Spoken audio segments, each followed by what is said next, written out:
국민의당 잠깐 체크하고 넘어가려고 합니다. 국민의당의 출입기자 하영 기자, 한겨레 하영 기자 모시겠습니다.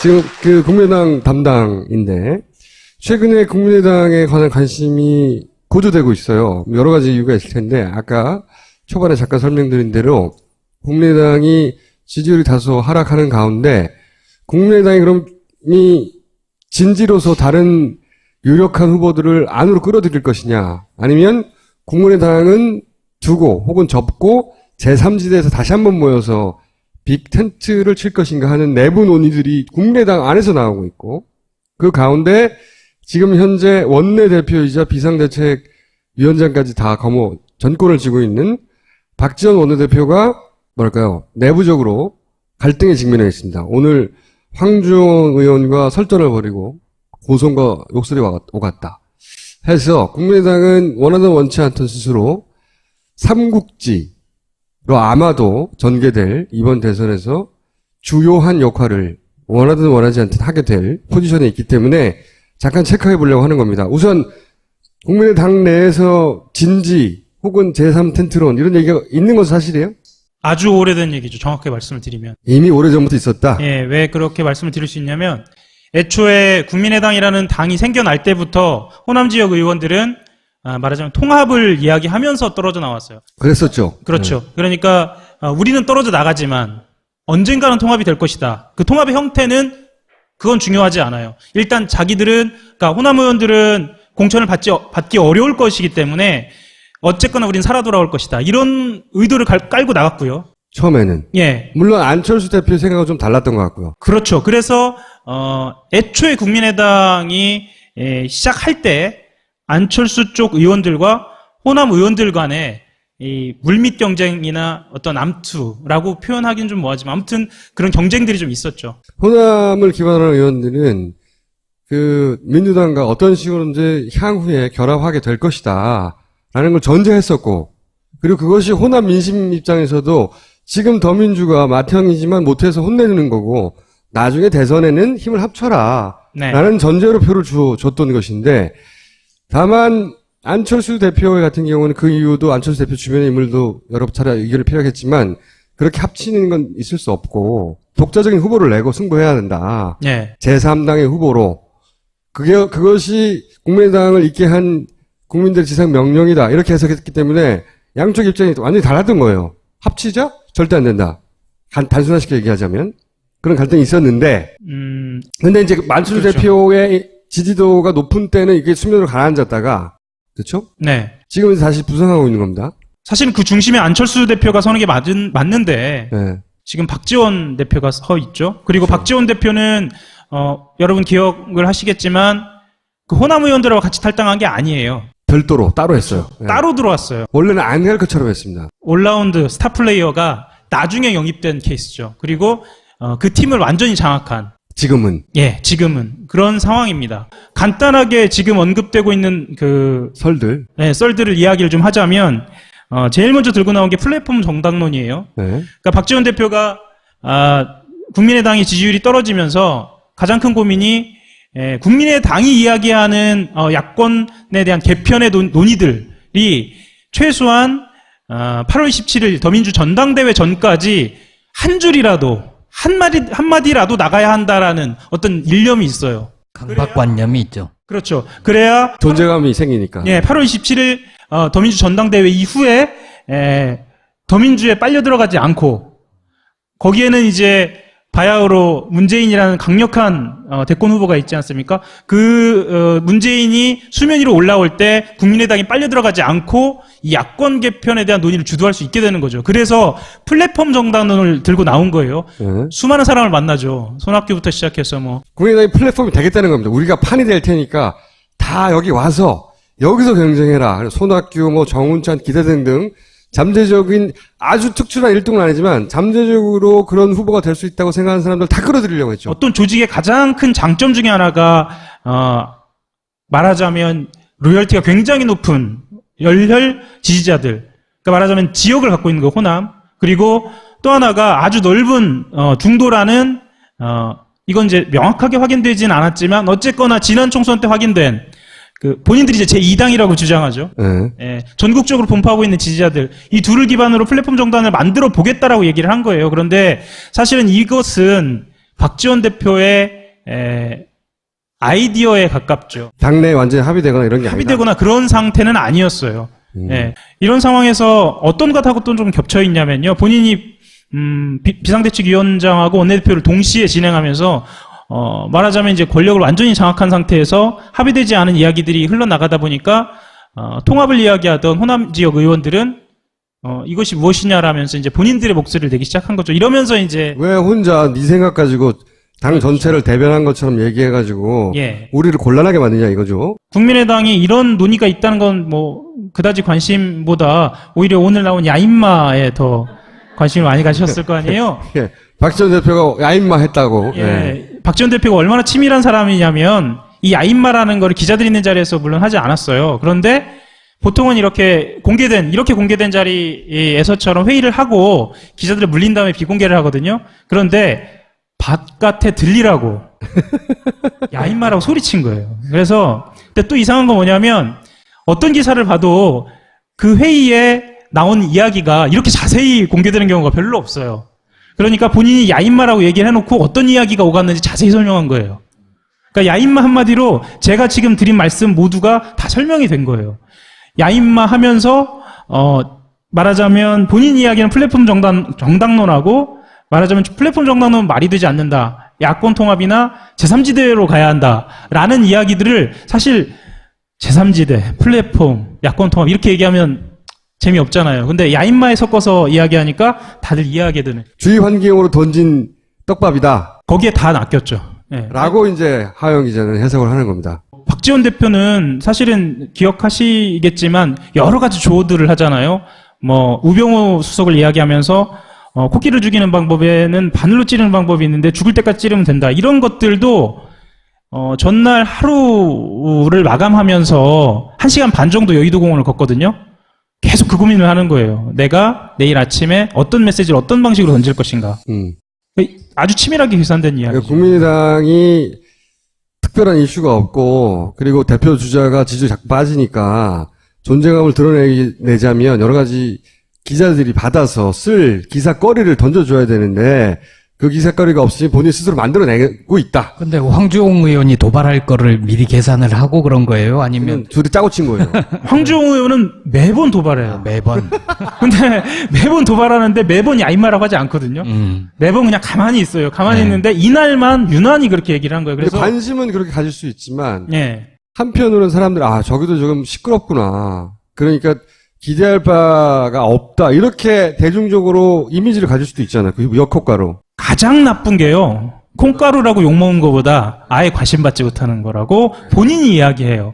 자, 그리고 왜 이렇게 극한의 방법을 썼냐면 더불어민주당 전당대회가 27일이잖아요. 네. 이 전에 자기들의 논의를 본격적으로 띄워야 할 필요가 있었고 또 이 논의가 사실은 일반인들은 별로 관심을 갖지 않지만 추미애 후보, 김상곤 후보, 이종걸 후보 순서대로 말하면 이제 김이추죠. 이 세 사람이 이야기하는 내년의 대선 전략하고 아주 밀접하게 관련되어 있거든요. 어떻게 밀접하게 관련되어 있습니까? 추미애 후보 같은 경우에는 1등 후보잖아요. 네.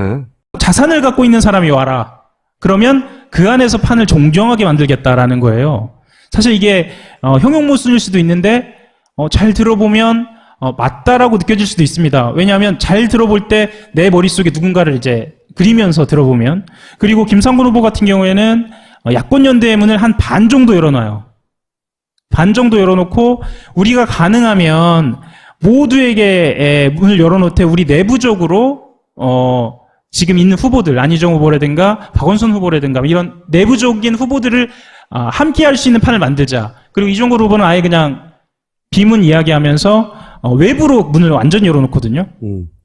이것하고 국민의당이 접점이 있어요, 실제로. 세 번째하고요? 그렇죠. 세 번째하고 아주 밀접한 접점이 있고, 사실 첫 번째하고 두 번째도, 야권 통합론을 문재인 대표가 들고 나오면서는 이 모든 논의들이 한데 뭉쳐서 이제 일종의 밥상 위로 올라가는 거죠. 추석 전에. 문재인 대표 야권이 통합해야 된다는 언급도 했어요. 아직 본격적으로 활동하지 않았지만 그 의사를 비치다 보니까 이제 당 대표가 결정되고 나면 이제는 다음 대선 후보를 뽑아야 되고 그러면 차기 대선 후보들의 입을 바라보게 된단 말이죠. 지금은 당 대표가 누구가 되는지 관심이지만 그런데 이제 이런 얘기를 문재인 대표 앞으로 치고 나올 거라고 생각하는 거죠. 통합하자. 이대로는 안 된다. 근데 거기에 대해서 여기서 자기들 플랜대로 가야 된다고 지금 얘기하는 거잖아요. 말하자면. 그렇죠. 예, 그렇게 자락을 깔아놓고 문재인도 같이 동시에 이야기하지만 이렇게 자락을 깔아놓은데 이제 안철수도 이야기를 하기 시작합니다. 예, 뭐 그렇게 이제 판이 벌어지기 시작하는 거예요. 국민의당이 깔아놓은 판에 더민주, 문재인도 오고 뭐 박원순도 오고 다 오라는 거예요. 말하자면 그거는 이제 박지원을 중심에 놓고 바라본 그런 모습이죠. 그런 모습이다. 박지원을 만약에 중심에 놓고 보자면 그렇게 되는 거고요. 다 와라. 예, 다른 각도에서 보면은 박지원은 한쪽에 있고 다른 곳을 보면 그쪽에서 판이 벌어지고 있는 것으로 보일 수도 있고. 그 현실성이 좀 없는 제안인데 그거는. 그러니까 뭔가 판을 주도를 하거나 예. 하고 싶으려면 정당의 지지도가 높거나 그 당의 대선 후보가 뚜렷하거나. 예. 근데 지금은 국민의당이 둘 다 안 되잖아요. 그렇죠. 뭘 어떻게 할 수 있죠? 원래는 독자 집권 얘기하다가 그 얘기는 들어갔고 이제는 힘을 합치는데 어떻게 합칠 건가의 방법론을 가지고 얘기하는 거잖아요. 그죠? 이거는 이제 두 가지 문제인 것 같은데요. 그러면은 플랫폼 정당론이 폐기되어야 하는 것인가? 그것은 아니고 플랫폼 정당론, 제3지대론, 야권 통합론까지 모두 시기와 선택의 문제라고 이제 본인들은 이야기를 하는 거죠. 뭐도 될 수 있다. 상황에 따라서는. 그렇죠. 예를 들면 이런 거예요. 최근에 이제 많이 알려지진 않았지만 박지원 대표가 김종필 전 총리를 만났거든요. 여러 사람 만나요 요새. 네. 박원순 시장도 오라는 거 아니에요. 가능성이 없다라고 우리는 이야기를 하지만 여러 게임을 계속 뛰는 거예요. 그렇죠. 그럼 한 번은 이길 수도 있다. 닥치는 대로 다 만나고 있어요 지금. 예, 그래서 가능성을 열어가는 과정이라고 볼 수 있습니다. 또 그리고 김보엽 기자가 아주 정확하게 지적하신 게 그럼 현실 가능성이 있느냐라고 보는 건 선수들의 시각이에요. 선수들의 시각이고 실제로 국민들은 어떻게 해도 그러니까 우리가 지금 더불어민주당은 정말 사람들이 관심이 많은 것처럼 이야기하고 물론 여기 계신 분들도 정치적인 관심도 높기 때문에 아마 관심이 있으시겠지만 실제로 국민들 별로 관심이 없거든요. 모든 당에 관심이 별로 없어요. 실제로. 예, 지금 네. 그런 상황이잖아요. 그러니까 박지원 대표는 모든 개인기를 한번 부려보는 거예요. 그럼 정작 박지원 원내대표 혹은 비대위원장이 당내에서 가지는 입지는 어떻게 돼가고 점점 강해지고 있는 거예요? 줄어들고 있는 거예요? 아니면 실제로 박지원 대표가 갖고 있는 입지는 호남 의원으로 출발을 했어요. 출발은. 네. 그러니까 호남 의원들을 되게 만든 건 안철수인데 박지원이 안 되게는 만들 수 있어요. 어느 지역을 타겟팅해서 내가 너를 이번에 못 되게 하겠어. 이번에 안 되게 하겠어라고 하면은 타겟팅이 되거든요. 그래서 호남 의원들 같은 경우에는 많이 따랐어요. 그런데 지금은 박지원 의원 스스로가 노골적으로 이렇게 얘기합니다. 안철수 없이 이 호남에서 국민의당으로 당선될 수 있었던 사람 나와라 이렇게 얘기하거든요. 네. 자기의 포지션을 의원 중에 안철수 쪽으로. 호남 의원들로부터 박지원 의원이 지금도 여전히 지지를 받고 입지가 굳건한가? 예. 굳건해야 그대로 실행을 할 수 있을 거 아닙니까? 국민의당을 구성하는 것은 의원들은 호남인데 지지자와 당직자는 안철수 거거든요. 약간 괴리도 있단 말이죠. 많죠, 그게. 예, 네. 이거에 대한 접합점을 자기라고 생각을 하는 거죠. 아, 본인이 그 갭을 메울 수 있다. 예, 그게 가능할지 안 가능할지는 몰라요. 그런데 사람들이 관심이 많거나 아니면 언론에서 관심이 굉장히 많고 국민의당이 한 150석 정도 되는 당이면 지금 현재 박지원 대표의 전횡에 대해서 일면 토론 매일 아마 비판하고 그리고 문제점을 지적할 거예요. 그런데 그렇지 않거든요.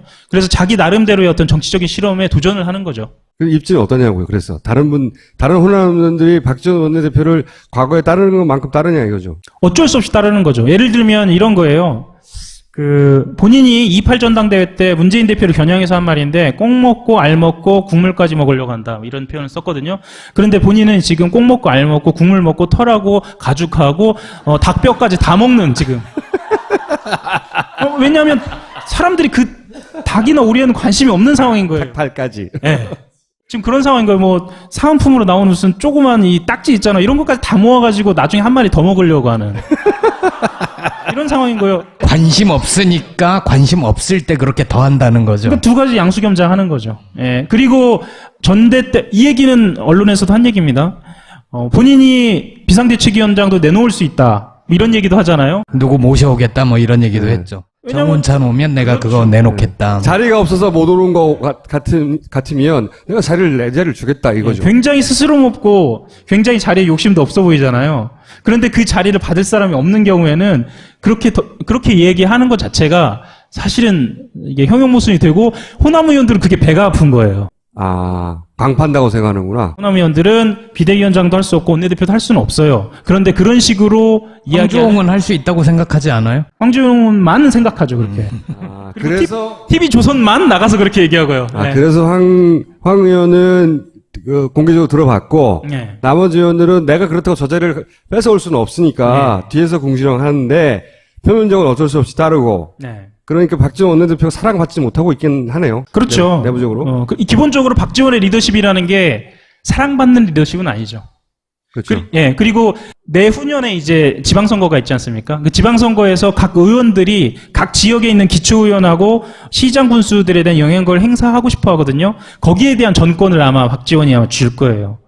그러면 그런 식으로 이제 흔들면 내 밥줄이 있고 내 영향력이 걸려있기 때문에 박지원이 미워도 어떻게 못하는 거죠. 저 박지원 원내대표도 사실은 본인 스스로 판단한 자신의 정치 역량에 비하여 네. 당 대표를 하거나 전권을 쥐어본 적은 없잖아요. 자기 평생의 소원이 당대표였어요. 그러므로 자기가 할 수 있는 모든 기술을 시전하고 있는 거예요, 지금. 저기는 어떻게 되고 있어요? 박선숙, 김수민 건, 박준영 의원 건. 일단락된 걸로 처리하고 있나요, 내부적으로? 합리적인 정도를 말씀을 드리자면 한 번 정도의 파고가 있을 거라고는 누구나 예상해요. 다 끝난 건 아니다, 말하자면. 예. 그러니까 이걸 돌려서 이렇게 얘기하죠. 앞으로 이런 일이 다시 벌어지면 아주 잔인할 정도로 이 부분에 대해서는 조치를 취하겠다라고 박지원 대표가 이야기를 해요. 그분들은 지금 다 당원권 정지 상태입니까? 예, 그런 상태죠. 당대표가 결정되고 나면 이제 시선이 이리로 갈 거예요. 제 생각엔 아마도. 국민의당을 그러면 어떻게 할까? 국민의당 계속 존재하는 거야? 합치는 거야? 아니면 예를 들어서 제3지대라고 하는 곳에서 가가지고 다들 다시 모이는 거야? 이런 관심사가 생기게 되거든요. 국민들이 관심을 갖지 않더라도 아마 조선중앙 조중동에서 국민의당을 일종의 어떤 지렛대로 써가지고. 지렛대로 써서 손학규와 김종인 등등의 중도지대라고 포함되는 인물들을 최대한 모을 겁니다. 그래서 관심을 부각시키려고 노력을 그렇죠. 할 겁니다. 그것이 네. 사실은 야권 성향의 유권자들을 분열시키는 방법이거든요. 혹은 중도 성향이라고 중도라는 것은 어폐가 있다고 생각하지만 그렇게 분류돼서 야권이 흡수할 수 있는 사람들을 야권이 흡수하지 못하도록 만드는 역할을 할 테니까 네. 이 덩어리가 커져야 되는 거죠. 그러면 조중동이 끊임없이 왜 이래야 하는지를 이제 들이밀 것이고 그것이 이제 각 정당의 욕망과 결합돼서 이제 이상한 사건들이 많이 앞으로 벌어질 거라고 봅니다. 희한한, 이렇게도 되는 거야? 뭐 이런. 참고로 국민의당이 이렇게 관심이 없어도 조중동은 국민의당을 따로 반을 운영하고 그러니까 따로 팀을 운영하고 있어요. 국민의당 팀을. 제가 한겨레도 팀을 만들라는 민원을 얘기하는 건가요? 한겨레는 팀은 없습니다. 나 혼자 힘들다고 이제 팀 좀 붙여달라고. 조중동 이렇게 작은 정당에 제3의 정당에 이렇게까지 팀을 붙여서 상시로 모니터링하는 경우는 없거든요. 이슈가 있을 때마다 뉴스가 터지기 전에 부르는 곳으로. 예. 아직 터지지 않았는데 미리 한번 불러봤어요. 잘 있는지 잘 하고. 잘하겠습니다. 예. 예, 감사합니다. 예. 본격 직장인 드라마 공생. 아이고 오과장 바이오한테 화한 왜 안 보낸 거야? 10만 원이 넘을 텐데 지출 내역이 없잖아. 보냈습니다. 착한 콜 화하는 69,000원이라서요. 에? 착한 콜? 1800-9222 정직한 가격에 착한 콜 꼭 배달 서비스. 거기다 구매 금액의 5%는 어려운 이웃에게 기부됩니다. 딴지마켓의 검증으로 안심할 수 있는 1800-9222 착한 콜. 대리운전은 1800-9998 퀵서비스는 1800-9668 야근, 술, 담배 연기 지쳐버린 내 피부 싫어 영양이 넘치는 그것이 필요해 90% 유기농 발효 원액으로 흡수가 빠른 미와수 유기농 5국 발효 화장품 유기농 발효 곡물이 느껴진다 촉촉하면서도 뽀송한 미와수 딴지마켓에서 판매 중이었네 당신에게 파인프라는 어떤 치약인가요? 단순히 비싼 치약인가요? 구강 관리의 혁신, 잇몸 질환과 구취에서 자유로운 프리미엄 기능성 치약 파인프라로 당신의 치아와 잇몸에 하루 3번 건강을 선물하세요. 딴지마켓에 오시면 파인프라 치약과 파나세아 샴푸, 비누까지 만나실 수 있습니다. 예, 박지원 대표가 얼마나 치밀한 사람이냐면 이 야인마라는 거를 기자들이 있는 자리에서 물론 하지 않았어요. 그런데 보통은 이렇게 공개된 자리에서처럼 회의를 하고 기자들을 물린 다음에 비공개를 하거든요. 그런데 바깥에 들리라고 야인마라고 소리친 거예요. 그래서 근데 또 이상한 건 뭐냐면 어떤 기사를 봐도 그 회의에 나온 이야기가 이렇게 자세히 공개되는 경우가 별로 없어요. 그러니까 본인이 야인마라고 얘기를 해놓고 어떤 이야기가 오갔는지 자세히 설명한 거예요. 그러니까 야인마 한마디로 제가 지금 드린 말씀 모두가 다 설명이 된 거예요. 야인마 하면서 말하자면 본인 이야기는 플랫폼 정당론하고 말하자면 플랫폼 정당론은 말이 되지 않는다. 야권 통합이나 제3지대로 가야 한다라는 이야기들을 사실 제3지대, 플랫폼, 야권 통합 이렇게 얘기하면 재미없잖아요. 근데 야인마에 섞어서 이야기하니까 다들 이해하게 되는. 주의 환경으로 던진 떡밥이다. 거기에 다 낚였죠. 네. 라고 이제 하영 기자는 해석을 하는 겁니다. 박지원 대표는 사실은 기억하시겠지만 여러 가지 조어들을 하잖아요. 뭐 우병우 수석을 이야기하면서 코끼리를 죽이는 방법에는 바늘로 찌르는 방법이 있는데 죽을 때까지 찌르면 된다. 이런 것들도 전날 하루를 마감하면서 1시간 반 정도 여의도공원을 걷거든요. 계속 그 고민을 하는 거예요. 내가 내일 아침에 어떤 메시지를 어떤 방식으로 던질 것인가. 국민의당 잠깐 체크하고 넘어가려고 합니다. 국민의당의 출입기자 하영 기자, 한길의 하영 기자 모시겠습니다. 지금 그 국민의당 담당인데 최근에 국민의당에 관한 관심이 고조되고 있어요. 여러 가지 이유가 있을 텐데 아까 초반에 잠깐 설명드린 대로 국민의당이 지지율이 다소 하락하는 가운데 국민의당이 그럼 이 진지로서 다른 유력한 후보들을 안으로 끌어들일 것이냐 아니면 국민의당은 두고 혹은 접고 제3지대에서 다시 한번 모여서 빅 텐트를 칠 것인가 하는 내부 논의들이 국민의당 안에서 나오고 있고 그 가운데 지금 현재 원내대표이자 비상대책위원장까지 다 전권을 쥐고 있는 박지원 원내대표가 뭐랄까요 내부적으로 갈등에 직면해 있습니다. 오늘 황주원 의원과 설전을 벌이고 고성과 욕설이 오갔다 해서 국민의당은 원하든 원치 않던 스스로 삼국지로 아마도 전개될 이번 대선에서 주요한 역할을 원하든 원하지 않든 하게 될 포지션에 있기 때문에 잠깐 체크해 보려고 하는 겁니다. 우선 국민의당 내에서 진지 혹은 제3텐트론 이런 얘기가 있는 건 사실이에요? 아주 오래된 얘기죠. 정확하게 말씀을 드리면. 이미 오래전부터 있었다? 예, 왜 그렇게 말씀을 드릴 수 있냐면 애초에 그래서 국민의당이 플랫폼이 되겠다는 겁니다. 우리가 판이 될 테니까 다 여기 와서 여기서 경쟁해라. 손학규, 정운찬, 기대 등등 잠재적인 아주 특출난 1등은 아니지만 잠재적으로 그런 후보가 될 수 있다고 생각하는 사람들 다 끌어들이려고 했죠. 어떤 조직의 가장 큰 장점 중에 하나가 말하자면 로열티가 굉장히 높은 열혈 지지자들. 그러니까 말하자면 지역을 갖고 있는 거 호남. 그리고 또 하나가 아주 넓은 중도라는 이건 이제 명확하게 확인되지는 않았지만 어쨌거나 지난 총선 때 확인된 그 본인들이 이제 제2당이라고 주장하죠.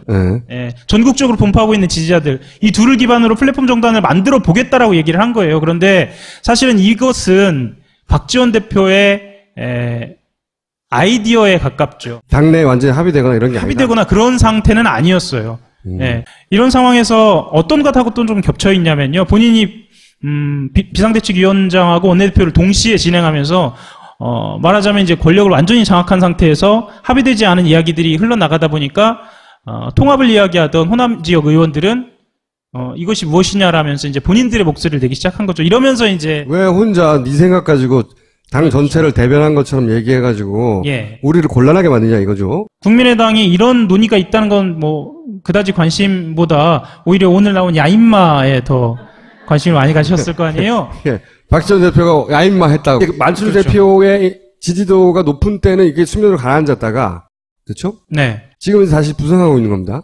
사실은 그 중심에 안철수 대표가 서는 게 맞는데, 네. 지금 박지원 대표가 서 있죠. 그리고 박지원 대표는 여러분 기억을 하시겠지만 그 호남 의원들하고 같이 탈당한 게 아니에요. 별도로 따로 했어요. 예. 따로 들어왔어요. 원래는 안 할 것처럼 했습니다. 올라운드 스타 플레이어가 나중에 영입된 케이스죠. 그리고 그 팀을 완전히 장악한. 지금은 예, 지금은 그런 상황입니다. 간단하게 지금 언급되고 있는 그 설들. 썰들을 이야기를 좀 하자면 제일 먼저 들고 나온 게 플랫폼 정당론이에요. 네. 그러니까 박지원 대표가 국민의당의 지지율이 떨어지면서 가장 큰 고민이 국민의당이 이야기하는 야권에 대한 개편의 논의들이 최소한 8월 27일 더민주 전당대회 전까지 한 줄이라도 한마디라도 나가야 한다라는 어떤 일념이 있어요. 강박관념이 있죠. 그렇죠. 그래야 존재감이 생기니까. 예, 8월 27일 더민주 전당대회 이후에